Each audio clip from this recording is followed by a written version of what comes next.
السلام علیکم دوستو، قادیانی کافر کیوں؟ اگر اس موضوع پر بحث شروع کرے تو اس کا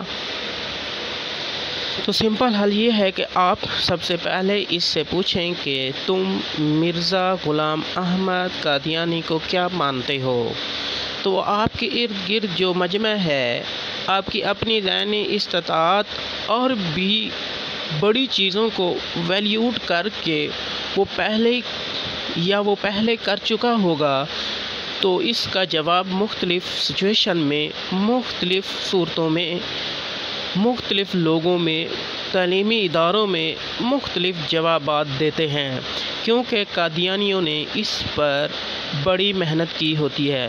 تو بہرحال قادیانی زیادہ سے زیادہ یہ کہے گا کہ میں امام مہدی مانتا ہوں یا مسیح موعود مانتا ہوں، یہ بڑے سے بڑا دعویٰ کرے گا۔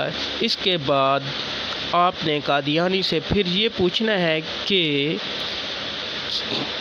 کیا کچھ اور بھی مانتے ہو؟ تو وہ اگر کہے کہ نہیں مانتا، اگر بہت بھی بڑی کوئی چھلانگ لگائے گا تو کہے گا کہ میں امتی نبی مانتا ہوں۔ تو یہ بڑے سے بڑے دعوے ہیں جو کبھی کرتے ہیں، تو زیادہ تر امام مہدی اور مسیح کے دعوے تک ہی وہ رہتے ہیں۔ شروع میں تو بہرحال قادیانیوں سے جب آپ نے یہ بات اگلوا لی تو پھر آپ نے اس کے بعد یہ پوچھنا ہے کہ اچھا یہ بتاؤ کہ ایک شخص بڑا نیک اللہ کا ولی گزرا ہے اور اس نے اپنی کتابوں میں لکھا ہے قرآن شریف میرے منہ کی باتیں ہیں، تم اس کے بارے میں کیا کہتے ہو؟ تو وہ ظاہری بات ہے کہ قادیانی کیسا بھی ہو وہ یہی کہے گا کہ یہ تو گستاخی ہے۔ پھر اس سے یہ پوچھنا چاہیے کہ آپ کو کہ کیا کوئی شخص حضور پاک صلی اللہ علیہ وسلم جیسا ہو سکتا ہے؟ تو یقیناً ہر قادیانی یہی کہے گا کہ نہیں، یہ تو ناممکن ہے۔ پھر آپ اس سے یہ پوچھیں گے کہ اگر حضور پاک صلی اللہ علیہ وآلہ وسلم جیسا کوئی نہیں ہو سکتا جیسا کہ تم نے کہا، تو پھر ایک شخص ہے جس نے حضور پاک صلی اللہ علیہ وآلہ وسلم سے افضل ہونے کا دعویٰ کیا، اس کے بارے میں تم کیا کہتے ہو؟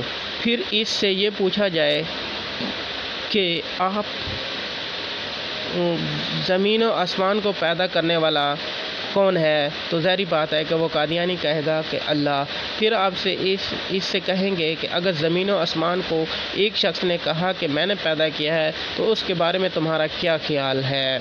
پھر اس سے یہ پوچھا جائے کہ حضرت عیسیٰ علیہ السلام کے باپ کا نام بتاؤ، یا اس سے یہ پوچھا جا سکتا ہے کیا عیسیٰ علیہ السلام نعوذ باللہ شرابی تھے؟ اور آپ قرآن کریم کا 26واں پارہ بھی کھول کر اس کے سامنے رکھ سکتے ہیں کہ آیات میں حضور پاک صلی اللہ علیہ وآلہ وسلم کا نام نامی ہے۔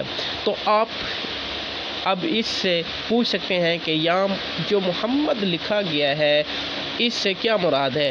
تو اس طرح آپ اس سے پوچھیں گے کہ حضور پاک صلی اللہ علیہ وآلہ وسلم کی توہین کرنے والے کو کیا کہیں گے؟ قادیانی ان سب کا جواب ہر صورت میں صرف یہی دے گا کہ یہ گستاخی